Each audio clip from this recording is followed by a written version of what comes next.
Morning everyone. Screen दिख रहा है? Good morning ma'am. Very good morning. Screen दिख रहा है सबको? हाँ ma'am. Yes ma'am. Okay, very good. चलो, तो कल हम लोग कहाँ पे थे? ये वाला क्वेश्चन सबके पास है, लिखा हुआ है, ठीक है। आधे में लाइट चला गया था। यस। Yes ma'am. ओके, तो डिविडेंड अप्रोच, इसमें पहले मैंने बताया था कि दो पार्ट्स होते हैं। First one that is the dividend approach. Okay, इसमें वैल्यू ऑफ शेयर हमने निकाला था। फॉर्मूला दिखवाया था मैंने, that is dividend divided by K O. बराबर, यहाँ तक लिखा हुआ है सबने। Then now we have to calculate the dividend. कितने लोगों ने डिविडेंड कैलकुलेट किया? कल पूछा था मैंने, किस पे डिविडेंड कैलकुलेट करोगे? Dividend rate is 20% is given, so 20% of the face value of ₹10। 10 rupees पे डिविडेंड मिलेगा ना। 10 रुपीज का एक शेयर है, देखो इक्विटी कैपिटल का। इक्विटी शेयर कितना रुपए का है? 10 रुपए का एक शेयर है, तो डिविडेंड कितना मिलेगा? 10 रुपए पे 20% मिलेगा, बराबर। तो डी इज इक्वल टू कितना मिला? ₹2। बराबर।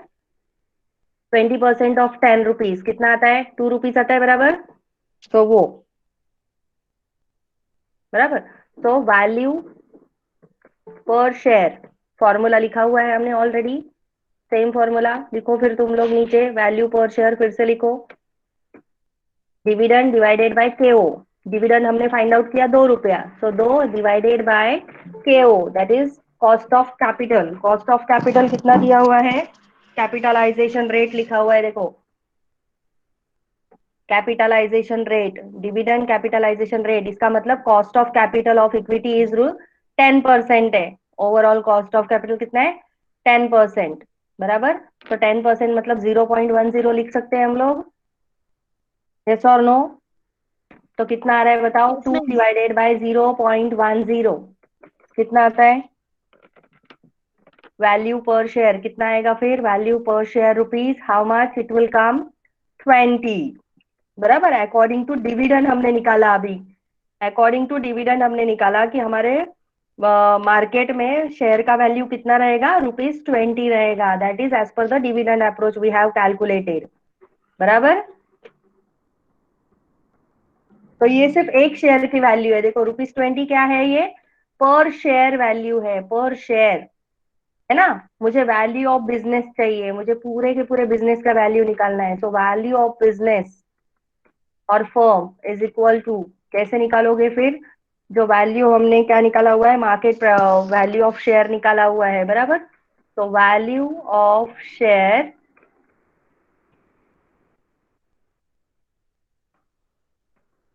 मल्टीप्लाइड बाय क्या करेंगे? Number of equity shares. Total business में कितना इक्विटी शेयर्स है?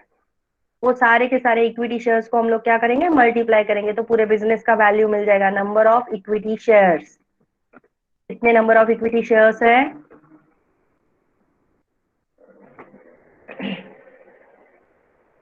multiplied by number of equity shares. So value of business is equal to value of shares, that is ₹20, multiplied by number of equity shares are given in a not given. Number of shares कितने हैं फिर हम लोग find out करेंगे। पूरा equity capital 12 lakh का है और 10 लाख रुपए का, सॉरी 10 रुपीज का एक शेयर है। तो इसका मतलब नंबर ऑफ इक्विटी शेयर्स कितने हो गए?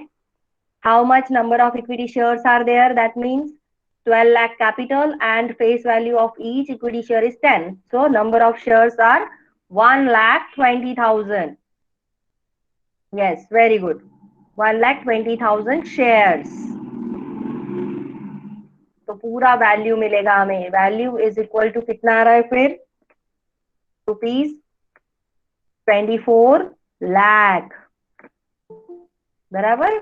Yes, 24 lakh. So I can say that the total overall value of the business in the market is 24 lakh now. बराबर। 24 लाख की कीमत है मेरे बिजनेस की, वैल्यू फर्म की। बराबर। आई hope all of you understand. So this is the dividend approach. क्या था ये? सिर्फ डिविडेंड अप्रोच था। दूसरा पार्ट है इसका, that is the dividend growth, dividend growth approach. कौन सा अप्रोच है? Dividend growth approach. If you see the question properly then growth is also given, आपको ग्रोथ भी दिया हुआ है, बराबर ना? तो in that case we have to calculate the value of shares. Okay, value of share is equal to, इसका क्या है, D plus dividend plus 1 plus G divided by के माइनस जी, डिवाइडेड बाय के माइनस जी। के या के ओ जो भी है, दोनों में से के भी लिख सकते हो सिर्फ, और के ओ भी लिख सकते हो। K stand for cost of equity, बराबर, सबको पता है। K stand for cost of equity, K O stand for overall cost of capital, capitalization rate also you can से।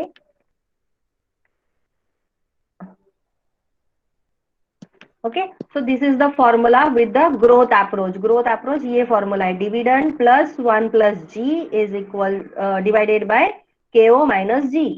तो कैलकुलेट करो फिर, डी हमने कितना निकाला, 2 रुपीज निकाला हमने डी। ओके,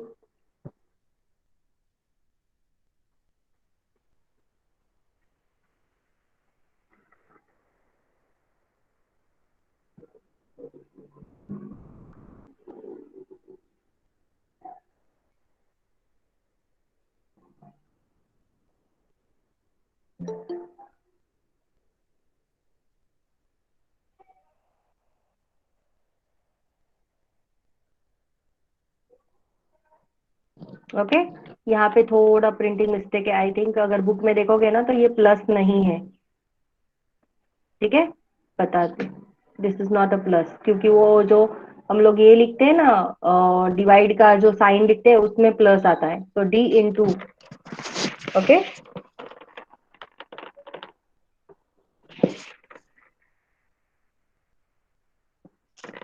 कितना आ रहा है बताओ? 1 प्लस जी मतलब 0 पॉइंट कितना आ रहा है, 5% है ना, तो 0.05 डिवाइडेड बाय केओ। केओ मतलब कितना आएगा, 0.10 माइनस 0.05। तो सॉल्व करो उसको, इक्वेशन को, कितना आ रहा है बताओ? इस इक्वेशन को अगर सॉल्व करते हैं तो कितना आ रहा है?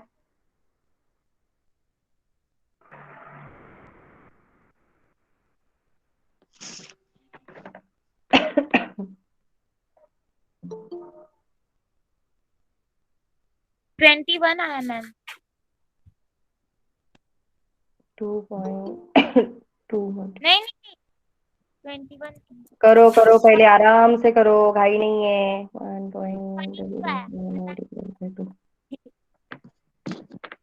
यहाँ पे देखो, यहाँ पे 2.1 आ रहा है क्या सबका? 2.1 डिवाइडेड बाय यहाँ पे 0.05, इस मैम तरह से आ रहा है क्या?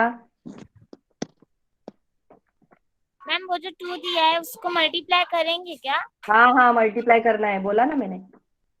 फिर मैम 42 आ रहा है। परफेक्ट। हाँ 42, तो रुपीज 42 आ रहा है, देखो ग्रोथ के हिसाब से, बराबर। Yes ma'am.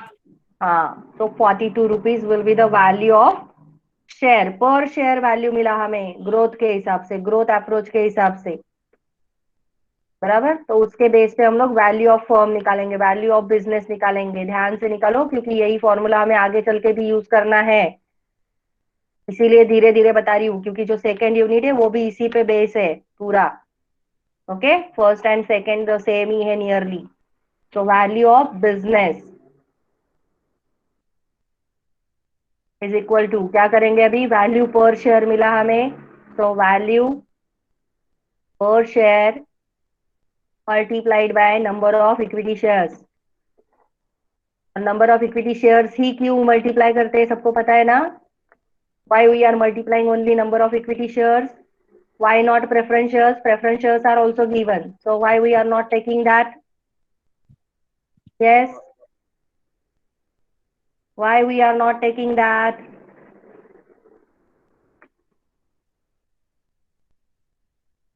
बताओ जल्दी, क्या बात है? 2 दिन से तुम लोग रिप्लाई नहीं कर रहे हो। लिख रहे हैं ना सब लोग? लिखना ही है सबको। फिर बाद में मत बोलना एग्जाम में आपने ये कहाँ से डाला वो कहाँ से डाला, क्योंकि मैं घुमा फिरा के क्वेश्चंस पूछती हूँ फिर एग्जाम में। एज इट इज क्वेश्चन नहीं मिलेगा आपको। यूनिवर्सिटी ने बोला है डिफिकल्ट क्वेश्चन डालने का। चलो, कितना आ रहा है? 42 multiplied by 1,20,000 shares. Number of equity shares कितना है? 1,20,000। तो मल्टीप्लाई करो और देखो ग्रोथ अप्रोच के हिसाब से हमारे बिजनेस का वैल्यू कितना हो जाता है। अगर ग्रोथ अप्रोच फॉलो करेंगे तो 50,40,000। यस, 50,40,000 हो जाएगा। So that will be the value of the business.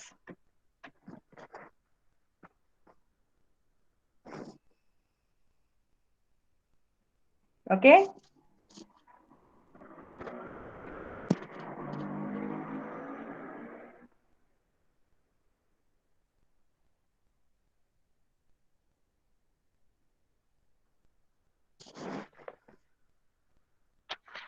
Now understand how to calculate as per the dividend method, as per the earning method, as per the goodwill method, how the businesses are valued. बराबर? Yes ma'am. Yes. Okay. चलो हो गया? Any doubt up to this? Simple simple question ही किए हमने, छोटे छोटे। No doubt ना? चलो, then next one, EPS method. कौन सा मेथड? ईपीएस। ईपीएस आता है ना सबको निकालने? लास्ट लेक्चर में पढ़ाया था मैंने ईपीएस निकालना, और ऑलरेडी आप भी सीख चुके हो एफए में। ईपीएस मतलब क्या? अर्निंग कैसे पर निकाल? शेयर। हाँ, कैसे फाइंड आउट करते हैं? अर्निंग पर शेयर सबको पता है। How we are calculating the EPS?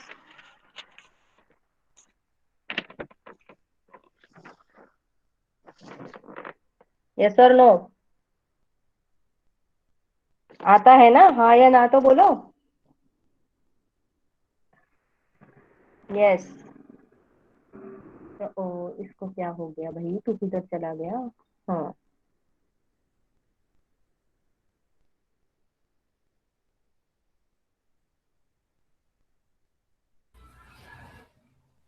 चलो write down then EPS method. लिखा ईपीएस मेथड सब लोगों ने? ठीक है, ऊपर लिखो क्वेश्चन। ईपीएस मेथड का क्वेश्चन करेंगे। लिखो, PQR company, PQR company acquires, want to acquire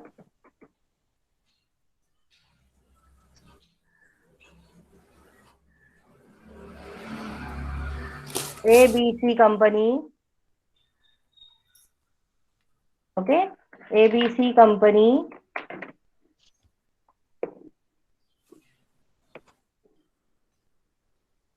by merger, by merger. Okay, following information is given. इसका माइक ऑन हो गया है, माइक बंद करो।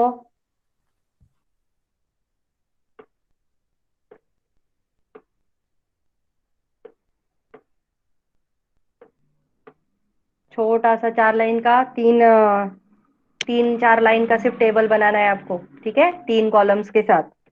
फर्स्ट कॉलम पर्टिकुलर,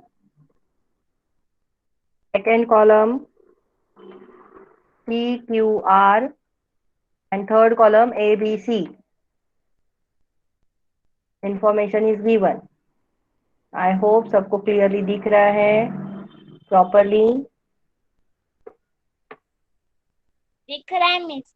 हाँ, तो 3 कॉलम है। पहला कॉलम है पर्टिकुलर, दूसरा कॉलम है पीक्यू और कंपनी, तीसरा कॉलम है एबीसी कंपनी। तो पीक्यू और कंपनी एबीसी कंपनी को क्या कर रही है? मर्ज करवा रही है। तो ये ध्यान देना है आपको, पता होना चाहिए बेस, कि पीक्यू और कंपनी एबीसी कंपनी को क्या कर रही है? एक्वायर कर रही है। ये बात ध्यान में रखो। ठीक है, तो number of equity shares, number of equity shares दिए हुए हैं पीक्यू और लिमिटेड के 10 लाख, और एबीसी लिमिटेड के 6 लाख। देन ईएटी दिया हुआ है। What is EAT? शॉर्टकट में EAT दिया हुआ है। What is EAT? Earning after tax. क्या है वो? Earning after tax. जिसको नहीं पता है वो लोग लिख लो, ठीक है। EAT मतलब earning after tax. PQR company का 50 लाख है और ABC कंपनी का 18 लाख है earning.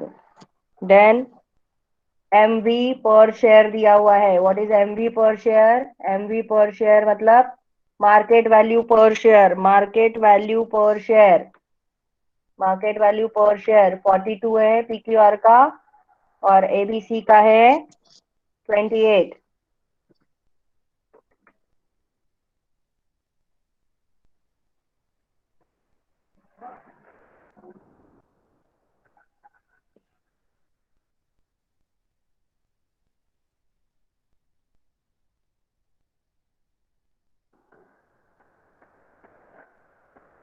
You are required to calculate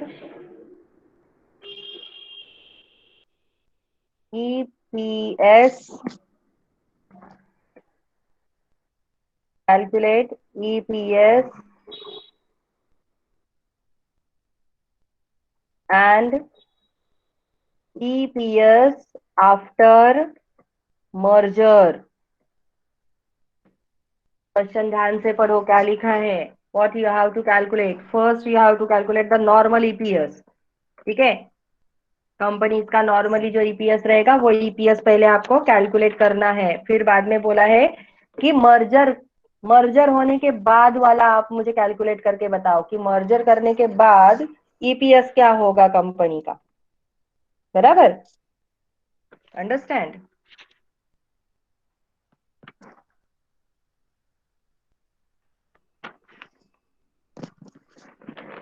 question लिख के हो जाए तो बता दो मुझे।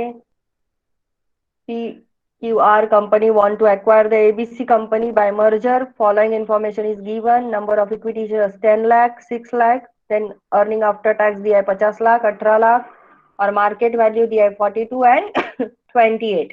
बराबर? यस, हो गया। Very good. क्वेश्चन समझा सबको? क्या कैलकुलेट करना है? Yes, okay, thank you. Okay, question समझ के लो। अभी लिख के हो गया, वेरी गुड, अच्छी बात है। लेकिन समझ में भी आना चाहिए कि क्वेश्चन में क्या दिया हुआ है और हमें क्या फाइंड आउट करने के लिए बोला हुआ है। तो नॉर्मली पहले हमें क्या करना है? ईपीएस फाइंड आउट करना है नॉर्मली, जैसे हम लोग फाइंड आउट करते हैं। बराबर? तो लिखो फिर EPS for PQR company. For PQR company EPS is equal to, अभी अर्निंग दिया हुआ है ऑलरेडी, कंपनी का अर्निंग दिया हुआ है। That we will assume that that is for the equity shares, क्योंकि दिया हुआ इन्फॉर्मेशन सिर्फ इक्विटी शेयर्स का है। तो वी विल एज्यूम दैट कि कंपनी ने सिर्फ क्या किया हुआ है? इक्विटी शेयर्स इश्यू किए हुए हैं। तो जो भी EAT रहेगा that is the earning after tax, which we will assume that the amount available for the equity shareholders divided by number of equity shares, divided by number of equity shares। बराबर? तो is equal to EAT कितना है PQR limited का? 50 लाख। कितना है? 50 लाख। तुम लोग पूरा जीरो लिखो, मैं शॉर्ट में लिख रही हूँ स्लाइड पे। तो 50 लाख, बराबर, divided by number of equity shares. Number of equity shares कितने हैं? 10 लाख। बराबर? तो इज इक्वल टू ईपीएस कितना हो गया? Rupees 50 lakh divided bye 10 lakh, मतलब कितना हो गया? ₹5 पर शेयर। बराबर? समझा? एबीसी का भी निकालो, चलो ऐसे ही। ईपीएस फॉर एबीसी कंपनी, जिसको नहीं समझा है वो पूछ सकता है। इज इक्वल टू, फॉर्मूला लिखो और फॉर्मूला के नीचे 6 lakh divided by, sorry 6 lakh तो शेयर है ना। EAT 18 lakh divided by 6 lakh. Is equal to rupees कितना आता है, 30 कैसे आएगा? देखा, बोला ना मैंने, ध्यान दो, रोल नंबर 49। 30 रुपीज कैसे आएगा बेटा? 18 लाख है वो, साइंत्रिक 18 होतात, बराबर ना? 6 3 18 होता है, और बाकी तो 5 ही जीरो है, तो फिर 30 नहीं आएगा, रुपीज 3 आएगा, रुपीज 3 पर शेयर, बराबर।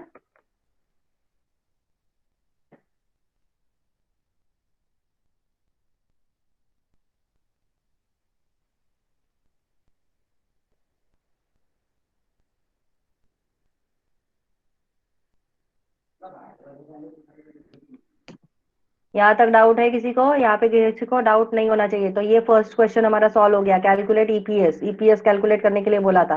Now they have told you to calculate the EPC after, EPS after merger.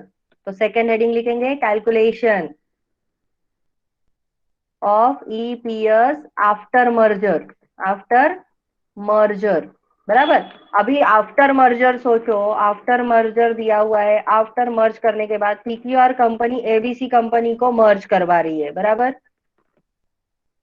PQR company किसको मर्ज करवा रही है? एबीसी कंपनी को मर्ज करवा रही है। इसका मतलब पीक्यूआर कंपनी नए शेयर्स किसको इशू करेगी? एबीसी कंपनी को इशू करेगी, बराबर। नए शेयर्स इशू करेगी ना मर्ज करने के बाद, वो जो भी शेयर होल्डर्स रहेंगे उनको, बराबर। And that they are going to get on the market value, हमें अलग से मार्केट वैल्यू दिया हुआ है। तो मार्केट में जो वैल्यू है, उस मार्केट के वैल्यू के बेस पे, किस पे? मार्केट के वैल्यू के बेस पे एबीसी कंपनी को क्या मिलेगा? नए शेयर्स मिलेंगे पीक्यूआर कंपनी के, बराबर। यस और no? So new shares issued, new shares अगर इशू हो रहे हैं, तो new shares issued after merger, after merger, बराबर। तो वो फाइंड आउट करना पड़ेगा हमें पहले, कि नए शेयर्स कौन से हैं, वो पहले फाइंड आउट करो।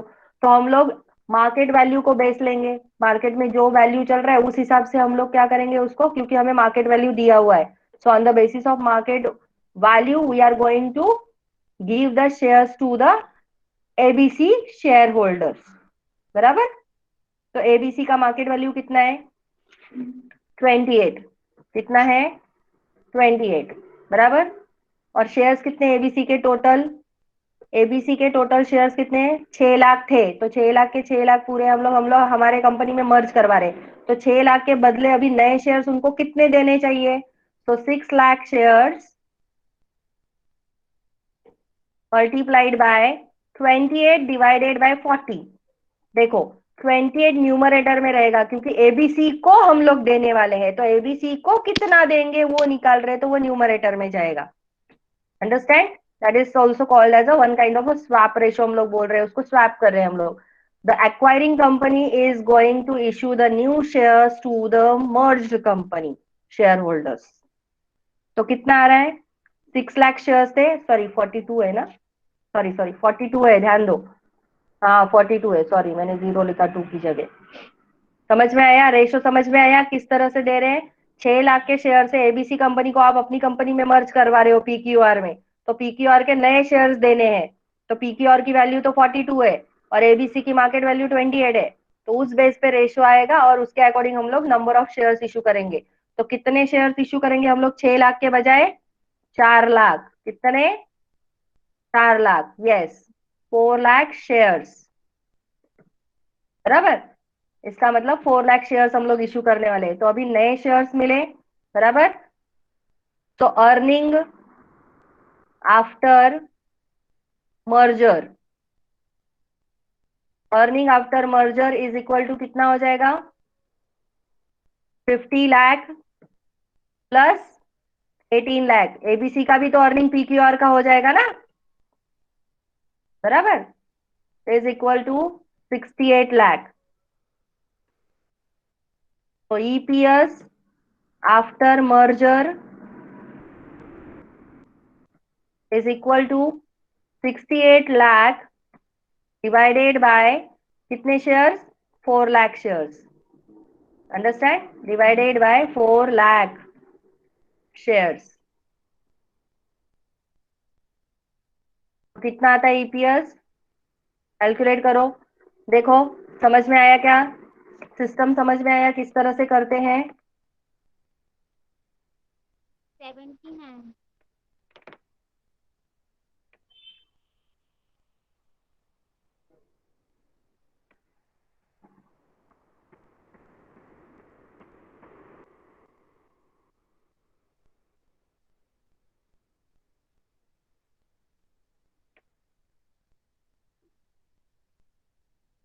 सॉरी, 4 लाख नहीं, 4 लाख के तो नए शेयर्स है ना, तो new shares plus old shares कितने हो जाते हैं? 14 लाख शेयर्स हो जाते हैं। सॉरी सॉरी, आफ्टर मर्जर है ना। See, number of equity shares 10 lakh PQR के ऑलरेडी है, पीक्यूआर के ऑलरेडी है, और उसमें हम लोग नए शेयर्स भी इशू कर रहे हैं 4 लाख, तो सिर्फ नए शेयर्स का ईपीएस नहीं आएगा, पूरे ओवरऑल कंपनी का वैल्यू आएगा। तो पूरे ओवरऑल कंपनी का वैल्यू निकालने के लिए हमें शेयर्स को भी इंक्लूड करना पड़ेगा। तो 14 लाख शेयर्स आएगा, sorry, yes very good, 4 point कितना आ रहा है? 85, वो ध्यान दो, सॉरी वो गलती हो गया मुझसे, मैंने नहीं बताया। 4 लाख का शेयर्स तो नए इशू करेंगे हम लोग, ठीक है, तो लेकिन सिर्फ नए शेयर्स के हिसाब से ईपीएस फाइंड आउट नहीं करना है, मुझे मुझे आफ्टर मर्जर करना है ईपीएस फाइंड आउट। तो आफ्टर मर्जर के लिए मेरा दोनों इनकम भी ऐड हो जाएगा और मेरे दोनों शेयर्स भी ऐड हो जाएंगे। लेकिन शेयर्स यहाँ पे कौन सा ऐड होगा? ओल्ड वाला नहीं होगा, जिस कंपनी को मर्ज करवाया उसका नया शेयर्स ऐड होगा। तो 14 लाख शेयर्स आएगा और 68 का इनकम आएगा। तो 68 lakh divided by 14 lakh shares is equal to EPS आएगा, पूरा ओवरऑल वैल्यू ईपीएस। ठीक है, तो वो आ रहा है 4.86 ना, 85 पर शेयर। ओके, हाँ, any doubt in this? Rectify कर लो, अगर किसी ने 4 लाख लिखा है तो नीचे वो पूरा टोटल, हाँ 14 लाख कैसा आलं ना तेच सांगते, 14 लाख कसं आलं? This is the 4 lakh shares नवीन काढले, हे समजलं? 4 लाख नया शेयर्स निकाला हमने आफ्टर मर्जर, ये समझा सबको? तो ये नए हो शेयर्स है जो पीक्यूआर कंपनी कैलकुलेट करने वाली है, ठीक है, एबीसी को देने के लिए। एबीसी कंपनी के शेयर होल्डर्स को 4 लाख शेयर इशू करने वाली है। लेकिन पीक्यूआर के खुद के शेयर्स कितने हैं? खुद के शेयर्स कितने हैं पीक्यूआर के? 10 लाख है ना। तो 10 लाख और प्लस ये नए शेयर्स जो पीक्यूआर इशू करने वाली है, तो टोटल कितना हो गया? 14 लाख शेयर्स हो गए टोटल। टोटल इनकम अगर मैं ले रही हूं तो टोटल इनकम के साथ साथ तो डिवाइडेड बाय टोटल शेयर्स ही करूंगी ना। इनकम मैंने 50 लाख का भी तो लिया, बराबर। आफ्टर मर्जर मेरे पास कितना इनकम हो जाएगा? 68 लाख। ओके, तो आफ्टर मर्जर मैंने क्या किया? पीक्यूआर कंपनी मेरी है, मैंने एबीसी कंपनी को खरीद लिया, तो एबीसी कंपनी के शेयर होल्डर्स को मैं क्या भगा दूंगी क्या? नहीं, उनका मार्केट वैल्यू 28 है, तो उसके हिसाब से मैंने उनको 4 लाख के नए शेयर्स ऑफर किए मेरी कंपनी के, ताकि वो लोग नाराज ना हो, बराबर। तो इसलिए वो 4 लाख शेयर्स मैंने अपनी कंपनी के इशू किए। तो फिर मेरे पास कितने शेयर्स हो गए अभी पीक्यूआर कंपनी के? 10 लाख प्लस 4 लाख ना, 4 लाख, 14 लाख। तो ईपीएस पूरा आएगा 14 लाख पे। Got it? Any doubt now किसी को? No doubt? हाँ, अभी आगे चल के हम लोग पढ़ने वाले हैं। ये जो रेशो है ये समझा क्या? 28 डिवाइडेड बाय 42। मार्केट में एबीसी का वैल्यू 28 है और पीक्यूआर का 42 है मार्केट वैल्यू। तो मार्केट वैल्यू के बेस पे हमने ये रेशो फाइंड आउट किया। This is the ratio when we are taking it as a 28 divided by 42, that means this is a ratio, है ना। इस रेशो के हिसाब से हमने नए शेयर्स फाइंड आउट किए। तो this ratio is called as a swap ratio. ये ध्यान रखो, क्या बोलते हैं इस रेशो को? swap ratio. And the swap ratio is calculated on the basis of the market value, on the basis of the EPS also, and on the basis of the book value also. Okay, next time हम लोग ये पढ़ने वाले। Theoretically you have to keep in mind, because आपके book में swap ratio से related theory दिया हुआ नहीं है, ठीक है। सिर्फ कैलकुलेशन करते समय, प्रॉब्लम सॉल्व करते समय लिख के दिया हुआ है कि स्वैप रेशो यूज किया करके, but what is the swap ratio? What do you mean by swap ratio? Swap ratio is nothing but the ratio which is used by the acquiring company for giving the new shares to the acquired company. Understand? To the target company. Target company कौन है बताओ? PQR limited और ABC limited, दोनों में से target company कौन सा है? PQR company is acquiring the ABC company. अगर ऐसा मैं बोल रही हूँ PQR company merging the ABC company, तो इसका मतलब एबीसी कंपनी क्या है? टारगेट कंपनी है, लिख के रखो। This is called as a target company. Yes, very good. तो ये चीजें आपको पता होनी चाहिए। स्वैप रेशो के बारे में भी लिख के रखो जो मैंने अभी बताया। Swap ratio is nothing but the ratio which is used by the acquiring company, purchaser company, to provide the new ratio to the shareholders of the merged company or acquired company or target company.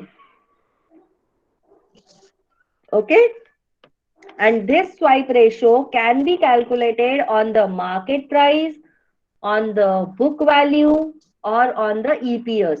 अगर आपको EPS, जैसे कि अभी हमने EPS find out करके रखा हुआ है यहाँ पे देखो, तो हो सकता है कि वो लोग आपको बोलेंगे कि EPS फाइंड आउट करो ऑन द बेसिस, सॉरी, ये न्यू शेयर्स फाइंड आउट करो या स्वैप रेशियो निकालो on the basis of the EPS. तो हम लोग ये ईपीएस का रेशियो यूज करेंगे फिर, तभी समझा? 3/5 यूज करेंगे फिर इस तरह से।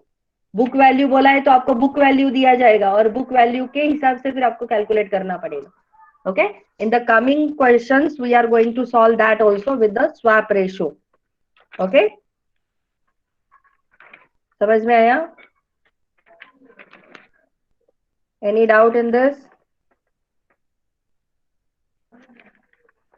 अप टू दिस किसी को डाउट है?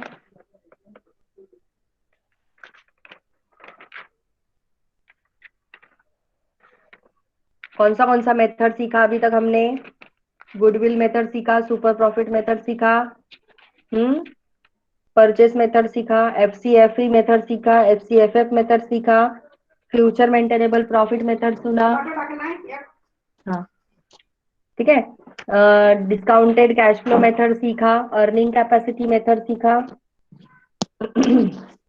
अर्निंग के बेस पे वैल्यू करना सीखा ना हमने, मार्केट के बेस पे सीखा, अभी डिविडेंड अप्रोच के बेस पे सीखा, डिविडेंड ग्रोथ के अप्रोच पे सीखा।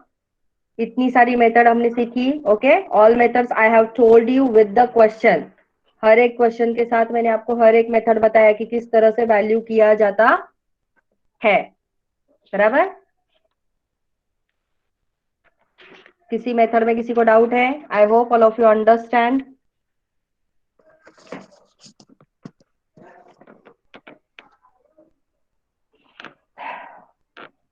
No doubt?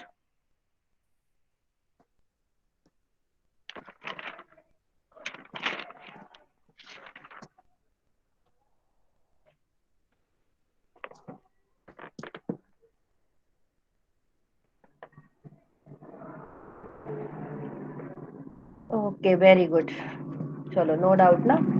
तो नेक्स्ट क्वेश्चन लिखो। चलो, इसका ये चला जाता है यार text. Okay,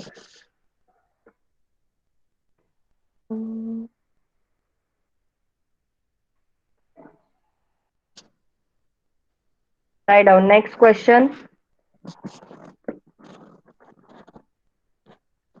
calculate the missing figures. Missing figures जो भी है वो आपको फाइंड आउट करने के लिए बोला हुआ है। ठीक है, तो सेल्स वैल्यू 1 by 1 करके लिखो। Sales value 20 lakh. Sales value कितना है? 20 लाख है। Then income, income is given ₹4 lakh. Then average investment ₹5 lakh.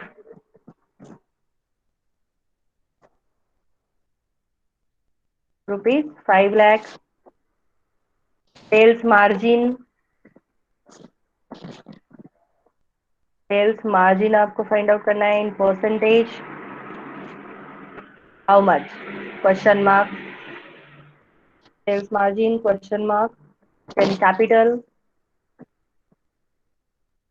Turnover, capital turnover find out करना है टाइम्स में, क्वेश्चन मार्क।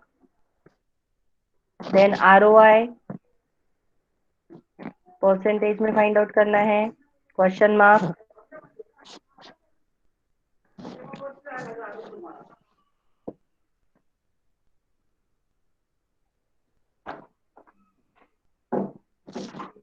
देन आपको अच्छा इसमें ईवीए है क्या? ओके चलेगा, कोई बात नहीं। ईवीए क्या होता है बताती हूँ मैं। ओके तो ईवीए फाइंड आउट करना है। देन WACC दिया हुआ है आपको 8%। Okay okay, EVA stand for economic value added. Okay, economic value added हम लोग पढ़ने वाले हैं। So economic value added is nothing but it is one kind of a way to calculate the operational's real profitability। बराबर, economic value added ये क्या है? Technique है जो कि यूज किया जाता है to measure the true economic profit. True economic profit को क्या कहता मेजर किया जाता है, उसके लिए ये यूज किया जाता है ईवीए मेथड। ओके, इसका एक फॉर्मूला है, वो बताती हूँ मैं। चलो ठीक है, तो this is the question. Question लिख के हो जाए तो बताओ मुझे।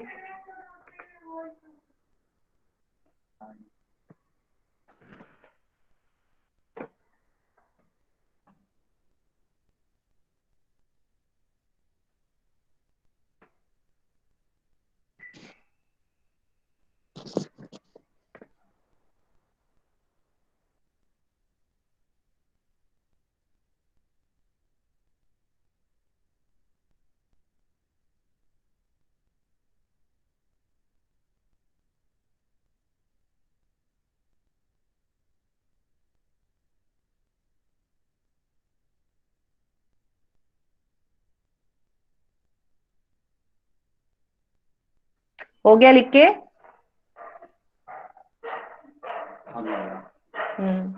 ओके डन ना। तो फर्स्ट अभी क्या है क्वेश्चन, देखो सेल वैल्यू दिया हुआ है आपको, इनकम दिया हुआ है, बराबर। इसका मतलब सेल हुआ रहेगा तब जाके आपने इतना इनकम कमाया रहेगा। तो सेल्स मार्जिन मतलब क्या है? सेल्स पे हुआ जो प्रॉफिट है, मार्जिन है, वो हम लोग फाइंड आउट कर सकते हैं इनकम के जरिए। यस और नो? तो sales margin is equal to income divided by sales value into 100। तो परसेंटेज में मिल जाएगा, इंटू 100 करेंगे तो हमें परसेंटेज में मिल जाएगा कि आपने कितना सेल मार्जिन कमाया हुआ है। इनकम कितना है? 4 लाख, बराबर। 4 lakh divided by sales value कितना है? 20 लाख। तो इसका मतलब कितना परसेंटेज आपने सेल्स पे कमाया हुआ है? 4 लाख डिवाइडेड बाय 20 लाख कितना परसेंटेज होता है इसका मतलब?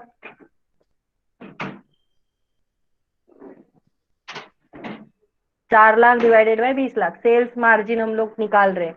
Sales margin in a percentage हम लोग कैलकुलेट कर रहे हैं, बराबर।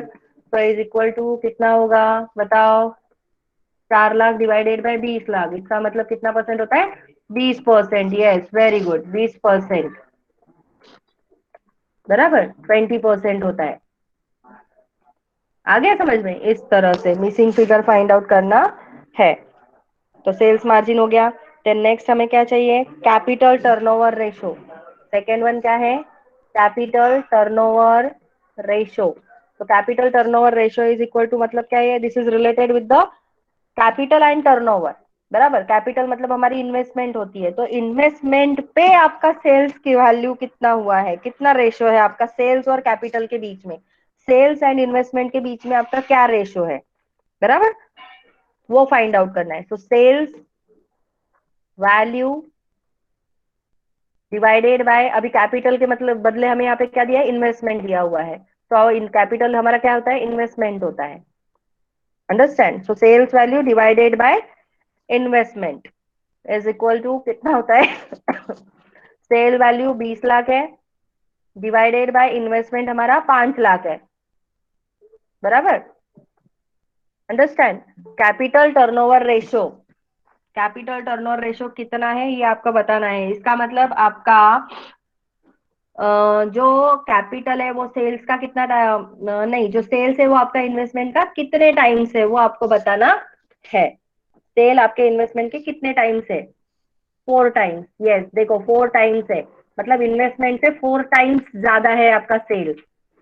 Yes, 4 times, that is capital turnover ratio. बराबर। Then ROI. आरओआई पता है हम लोगों को, रिटर्न ऑन इन्वेस्टमेंट, हम लोगों ने सीखा है रिटर्न ऑन इन्वेस्टमेंट क्या होता है। इनकम, जो भी इनकम हम लोग कमाएंगे किस पे कमाते हैं, रिटर्न ऑन इन्वेस्टमेंट बोला है तो इनकम हमने कमाया ऑन इन्वेस्टमेंट, तो जो भी हमारा एवरेज इन्वेस्टमेंट है उस पर कितना कमाया हमने वो हमें बताना है। Return on investment into 100 percentage बताना है, तो इंटू 100 आएगा। तो इनकम हमारा कितना है, 4 लाख। बराबर। 4 लाख है, डिवाइडेड बाय एवरेज इन्वेस्टमेंट कितना है हमारा, 5 लाख है, मल्टीप्लाइड बाय 100। तो इसका मतलब कितना है हमारा आरओआई, रिटर्न ऑन इन्वेस्टमेंट, देखो हमने कितना कमाया, 80%, है ना। रिटर्न ऑन इन्वेस्टमेंट हमारा कितना है, 80% है।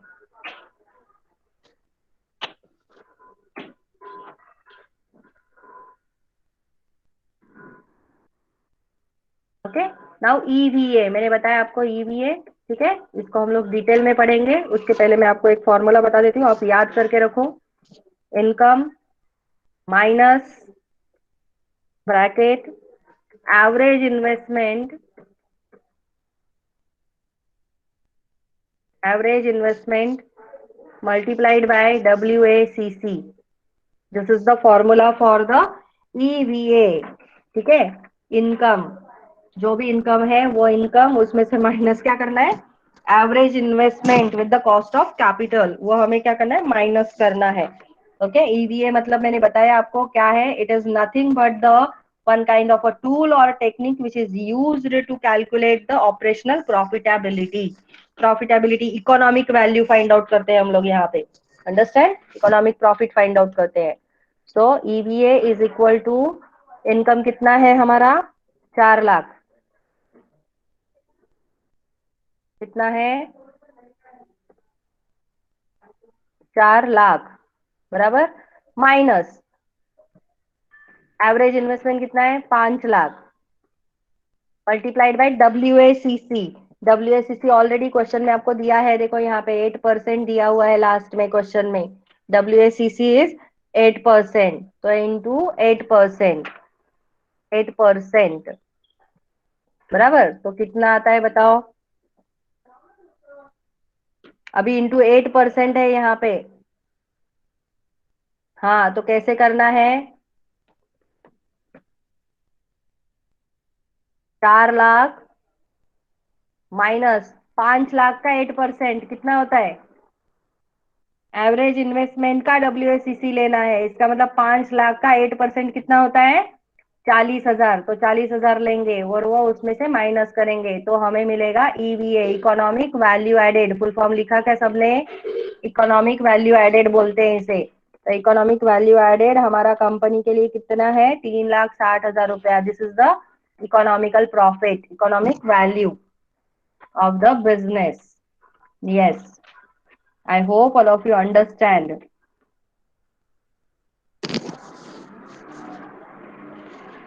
ओके। इसी को हम लोग नेक्स्ट लेक्चर में कम कंटिन्यू करेंगे। ईवीए को हेडिंग ऊपर बड़ा हेडिंग लिख के रखो, ईवीए,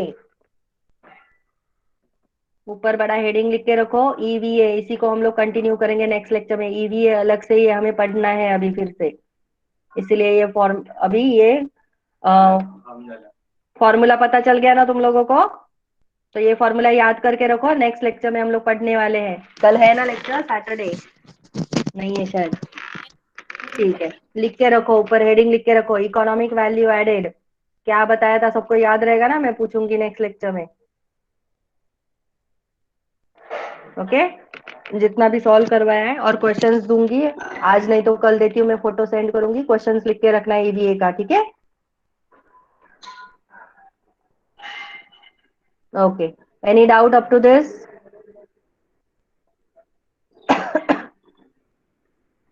सबको समझ में आया कौन सा मेथड यस सॉल्व किया?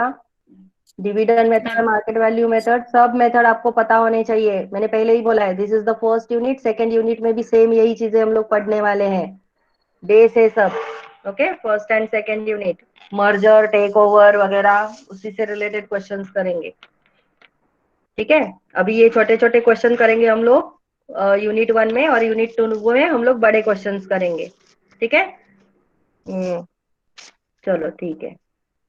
Okay, so we will stop here for the day and we will meet in the next lecture. Just wait for the attendance.